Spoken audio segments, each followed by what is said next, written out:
Assalamualaikum. Zona Cerita hadir kembali dengan judul Zikir di Desa Terkutuk. Hujan baru saja reda, menyisakan bau tanah basah yang menyengat dan kabut tebal yang menyelimuti jalanan berbatu.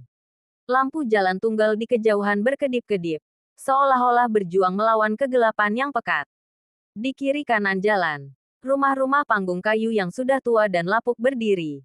Jendela-jendelanya yang gelap seperti mata yang menatap kosong. Pohon-pohon kering dengan dahan yang genar LED melengkung di atas jalan, seperti cakar yang siap menerkam. Siti Nuraini, 20-an, mengenakan jilbab krem dan gamis hijau. Wajahnya memancarkan ketenangan namun juga kewaspadaan, berjalan perlahan di tengah jalan. Dia memegang tasbih kayu tua di tangannya. Butiran demi butiran tasbih itu digerakkannya perlahan. Bibirnya bergerak-gerak, mengucapkan zikir dengan suara yang hampir tak terdengar. Tiba-tiba, dia berhenti. Siti berbisik. Suaranya gemetar. Ya Allah, lindungilah hambamu. Aura di sekitarnya terasa berubah. Suara jangkrik dan katak yang tadi terdengar, tiba-tiba bungkam. Kegelapan di sekelilingnya terasa lebih padat, lebih hidup. Dia melanjutkan perjalanannya. Lebih cepat. Zikirnya semakin intens. Siti melintas di depan sebuah rumah yang paling hancur. Di balik jendela tanpa kaca, bayangan hitam dengan mata merah menyala, kuntilanak, terlihat mengintip. Di belakang pohon, sesosok tuyul kecil yang pucat juga mengintai. Di kejauhan, di atap rumah lain, berdiri bayangan raksasa. Lebih gelap dari kegelapan malam, dengan tanduk dan lengan yang panjang. Itu adalah pemimpin mereka. Siti bisa merasakan pandangan mereka.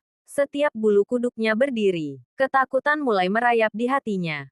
Mengancam untuk memecah konsentrasinya. Dia menutup matanya. Mengambil napas dalam-dalam. Di mana doamu tak terdengar di kegelapan. Bisik itu di benaknya. Sebuah ingatan tentang legenda desa ini. Tidak. Dia tidak akan membiarkan kegelapan menang. Zikirnya tidak lagi sekadar kata-kata. Itu adalah senjata. Pelindung, cahaya. Setiap butiran tasbih yang dia gerakkan adalah sebuah doa, sebuah permohonan kekuatan. Dia bisa merasakan butiran tasbihnya berdenyut. Dan kemudian, dia melihatnya. Seberkas cahaya keemasan yang tipis mulai memancar dari tubuhnya, menciptakan lingkaran cahaya yang kecil tapi terang di sekelilingnya. Bayangan-bayangan itu mundur. Kuntilanak mendesis marah. Tuyul merengek ketakutan. Dan bayangan raksasa itu menggeram, terkejut.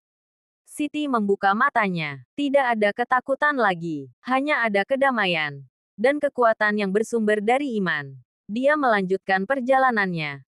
Lingkaran cahaya di sekelilingnya terus menerangi jalan yang dia lalui. Memaksanya menembus kegelapan.